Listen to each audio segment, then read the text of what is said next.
I'm Christine Esdaile, and I'm here on site in Somerset, England at Glastonbury Abbey in the city of Glastonbury.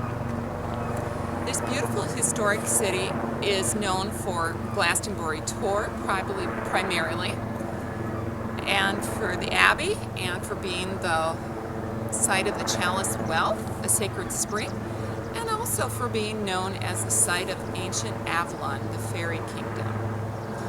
But today I'll be talking a little bit about the Abbey because it has a very exciting history. The Abbey was built, the original buildings, by Joseph of Arimathea, who was Jesus' uncle. And he came here to England as a merchant, a trader in metals in 63 AD. And now that might sound a little odd initially, but the fact is at that time period, this area was surrounded by water, and so it was a port city where there was a lot of transport and selling of lead and silver from the area that the Romans traded in. So Joseph of Arimathea landed here, and he felt called to build a church, and he came with 12 followers, and they built a round circular structure in the middle, behind me there, where the Lady Chapel is today, and 12 structures around it. So 12 structures all around, and then a circular structure in the middle. Now this original church was apparently consecrated by Jesus, so apparently he appeared here and blessed the area. It was a beautiful sacred site, probably a beautiful site of pagan energy too. And what I find fascinating is in this time period from 63 AD, that when Joseph of Arimathea came, for many of hundreds of years, we see that the pagan world, the world of the goddess cult, lived side by side and very harmoniously with the early Christians, who probably had a very mystical take on life, and they brought their notion of forgiveness and unconditional love, and found that it just seemed to feel at home here in this goddess nurturing energy of Glastonbury. So as the years went by, that church, of course, fell into disrepair, and then the original old church was built, and it stood there from around 400 to 600 AD. At that time, that was also becoming in disrepair, and it was built into the new structure, relatively new structure, of the Lady Chapel behind us. Now the Lady Chapel is dedicated, of course, to the Virgin Mary, and it was supposedly, to all historical accounts, the first church dedicated to Mary, especially in England. We know this, and so this was the primary source of the focus and reverence of Mother Mary. And with time, the Abbey grew, and things evolved and changed, and it became more of a meeting place and a place of trade and power as the church grew and the Abbey grounds grew. Yes, behind me, in that direction, in 1100, the monks were digging there, and they found something very curious. They found two graves that were quite old, and they were coffins in lead. And so it was, with lead coffins, it's usually someone of royalty. And so they opened them, and they were surprised to find in the one coffin there was what looked like the remains of a once very beautiful woman with long flowing blonde hair. And in the other coffin were the remains of a king, very rather large man for the time, and looked like he was muscular from the bone structure. Now, we can tell from the plates that were on top of the graves that this was supposedly the grave of King Arthur and his queen, Lady Guinevere.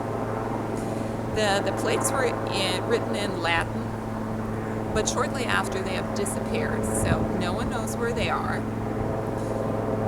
So this, interestingly enough, The interest in Arthur goes back to this period of the 11th century, and there was a great renewal in interest of Arthur and the tales of the Round Table, the Knights of the Round Table then, which appeared very much then in the literature of the 12th and 13th century, bringing it into a very great popularity with the ideas of courtly love. Courtly love probably wasn't so much of a factor in the time of Arthur and Guinevere, but at that time it was more, the goddess culture was still very prominent, so there was probably a lot more egalitarianism between their relationship than we see in the later Middle Ages. One of the very fascinating things, though, that is sometimes overlooked in the history of Arthur, though, is that Arthur was the first pagan king who really brought Christianity very solidly to England. And so one of the most beautiful things about Glastonbury, I think, is that it is this beautiful merging of both the Christian and the pagan, and finding that loving, nurturing energy that unites both of them, both worlds. Now, as we turn over here, you'll just see a bit of the wall because this structure was huge. It was absolutely enormous. Very tall, and this, I'm standing in what was the middle part of the church. And then on the other hand side here, as I'm turning, was the far end of the early church. Now this early church was, the construction was finished, I believe, around the 12th century, and it remained very much a wealthy trading and center of scholarship and learning way up until the time of Henry VIII. Behind me, you see a plaque, and there's a bird walking around quite beautifully, a little raven. That is where the tombs of Arthur and Guinevere have been moved to. And it was moved there in the 12th century, and that was very fascinating because this was taken so seriously that King Edward and Queen Eleanor were part of a grand procession here that was ceremonially moving the graves there and placing them in. And there was 2,000 people, nobles and clergy on site for that ceremony. So it was considered taken very seriously at that time.